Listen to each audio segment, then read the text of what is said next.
እድል ቀናኝ ብዬ ከንፈሩን ብቀምሰው እንትፍ ሳልል ዋልኩኝ እንደቆረበ ሰው አለች አንዷ ቆንጆ ዳስ ሙሉ ሕዝብ በተሰበሰበበት እርሷ ብቻ ለምታውቀው የከንፈር ወዳጇ እወድሃለሁ ፍቅርህ ልዩ ነው ለማለት የልቧን ሐቅ በዘፈን አማካኝታ እየገለጸች ሀገሬው በቆንጆዋ ግጥም እየተመሰጠ ከንፈሩን እየመጠጠ ሲገረም ሲደነቅ ቆየ።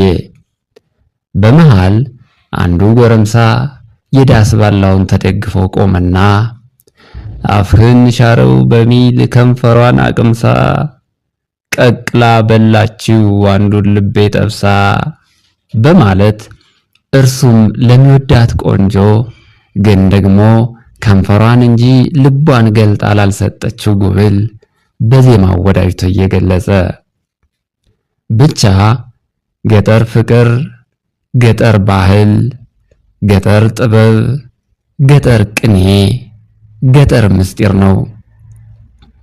ታዲያ እናቶቻችን ወፍጮ መጂ ተደግፈው ወስፌ ጨብጠው እንዝርት ይዘው የሚያንጎራጉሩትን ብርቱ ቅኔ፣ ብርቱ ጥበብ፣ ብርቱ ማዕድ አባቶቻችን እርፍ ጨብጠው ማጭድ ይዘው አውድማ ጥለው የሚያንጎራጉሩትን ሕያው ጥበብና ቅኔ የገጠሩን የልዕልና ማዕረግ በሚመጥን መልኩ ባይሆንም እኛ በምንችለው ቃላትን እየሰደርን ለማመስጠር እንሞክራለን።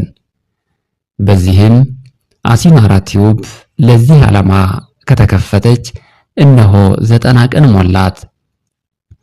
18400 ከምትሆኑ የቲክቶክ ቤተሰቦቼ 550ዎቹ አሲናራ ቲዩብን ሰብስክራይብ በማድረግ ቤተሰብ ሆናችኋልና ልትመሰገኑ ይገባል።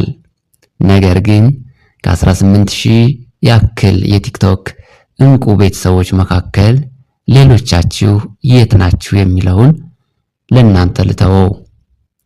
አሲናራ ቲዩብን ሰብስክራይብ በማድረግ ያደግንበትን የኖርንበትን የልጅነት፣ የፍቅር፣ የአብሮነት፣ የደግነት ማማ ለከተሜው ሕዝብ የረሃብ መድኃኒት የሆነውን እንቁ ባላገር በአራቱም የኢትዮጵያ አቅጣጫ እንዘክራለን። አሲናራ ቲዩብን ሰብስክራይብ በማድረግ የገጠሩን ማህበረሰብ የልዕልና ሰገነት፣ የደግነት ማማ አብረን እንጎብኝ።